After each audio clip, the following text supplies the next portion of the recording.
Assalamualaikum warahmatullahi wabarakatuh.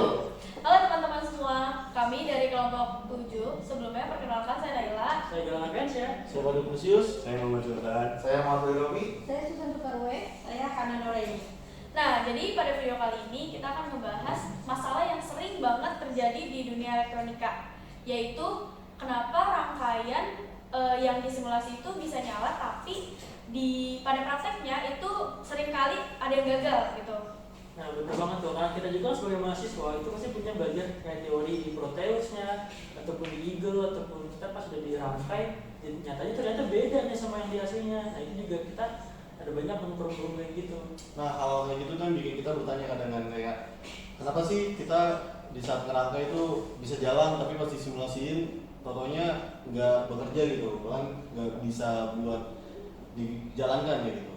Penyebabnya itu karena mungkin simulasi sama dunia itu tuh berbeda sekali kondisinya. Jadi di aplikasi simulasi itu komponennya biasanya dianggapnya itu ideal, terus kayak kalau di praktek langsung dalam dunia nyatanya kita harus menghadapi toleransi komponen, hambatan pada kabel, pengaruh suhu, dan bahkan gangguan sinyal atau noise-nya.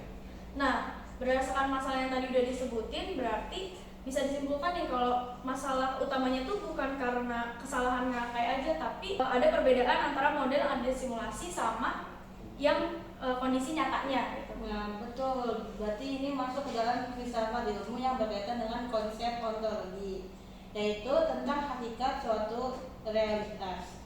Jadi simulasi hanyalah model atau gambaran dari dunia nyata. Model dibuat untuk membantu kita memahami sistem, tetapi tidak bisa menggambarkan seluruh kondisi yang sebenarnya. Nah, jadi intinya itu berarti kita nggak bisa langsung percaya nih ya kalau alatnya itu bisa menjadi hanya dari teorinya doang gitu. Ya, tepat sekali kamu. Simulasinya menjadi lebih langkah awal untuk memprediksi suatu rangkaian. Nah, tetapi tetap perlu kita dibuktikan oleh pengujian yang real gitu secara langsung. Selain ontologi, ada juga konsep epistemologi, yaitu membahas bagaimana cara kita mendapatkan pengetahuan. Kalau di kasus ini tuh simulasi menunjukkan pendekatan rasionalisme karena didasarkan pada teori dan juga perhitungan matematika. Nah, sedangkan ketika kita melakukan praktikan nih dan pengukuran secara langsung menggunakan alat seperti multitester atau oscilloscope, itu tuh termasuk pendekatan empirisme karena pengetahuan diperoleh melalui pengalaman dan bukti nyata gitu. Ya, jadi di bidang elektronika ini teori dan juga pengalaman itu harus berjalan bersama supaya kita itu bisa memahami suatu rangkaian secara lebih lengkap. Nah, kalau kayak gitu, apakah kalau rangkaiannya gagal saat praktek itu berarti desain rangkaiannya itu salah langsung? Apa gimana? Oh, nggak selalu. Justru disinilah metode ilmiah berperan. Kita tuh harus mengamati masalahnya terlebih dahulu.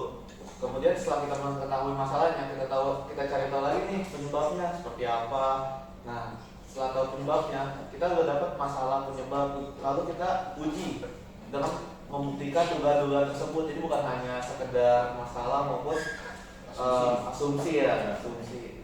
Berarti contohnya kayak ngecek apakah ada kabel yang rusak atau resistor yang nilainya nggak sama gitu, kayak komponen apa yang rusak lagi atau kabel putus gitu. Oh iya, benar banget. Dari proses yang tadi disebutkan tuh kita jadi dapat info baru kan, kayak oh ternyata kabel rusak, oh ternyata resistornya tidak sesuai.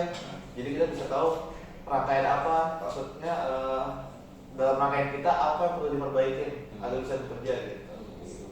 Nanti dalam kasus gitu kita juga belajar nih ya kalau simulasi itu bukan cuma di tujuan akhir gitu kan, tapi itu juga menjadi alat untuk bantu kita untuk memahami atau merancang rangkaian gitu kan. Merancang baru-baru ke Nah, langsung ya. Nah, dari selainnya tadi kita perlu memahami bahwa komponen nyata memiliki karakteristik yang nggak selalu sama teorinya. Jadi kayak ada toleransi dari nilai komponennya dan batas kemampuan kerja komponen tersebut. Oke. Berdasarkan tadi yang dibilang Hana, berarti kemampuan troubleshooting dan berpikir kritis itu menjadi keterampilan yang harus dipunya oleh mahasiswa elektronika. Iya, betul. Iya betul. Jadi dapat disimpulkan nih bahwa simulasi dan praktik sebenarnya tuh sesuatu yang saling bertentangan gitu. Tapi keduanya saling melengkapi karena sebelum kita merangkai langsung ke nyatanya kita harus mensimulasikan dulu apakah rangkaian itu sesuai atau tidak. Setuju banget. Simulasi itu juga bantu kita nggak sih buat memahami konsep dan juga buat rancang sistem supaya lebih efisien. Sedangkan kalau praktek itu buat membantu kita buat lihat nih gimana sistem tersebut dapat bekerja di kondisi nyatanya.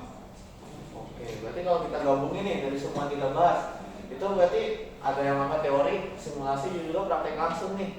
Nah, berarti kita dapat mengembangin juga kemampuan analisis kita serta pemecahan masalah dalam bidang teknik elektronika ini contohnya. Nah, setelah kita analisis, kita pelajarin dan kita juga troubleshooting, maka kita juga bukan cuma merangkai tapi juga berpikir bahwa solusi setiap masalah itu ada gitu. Oke, sekian pembahasan dari kelompok kami. Terima kasih. Wassalamualaikum warahmatullahi wabarakatuh.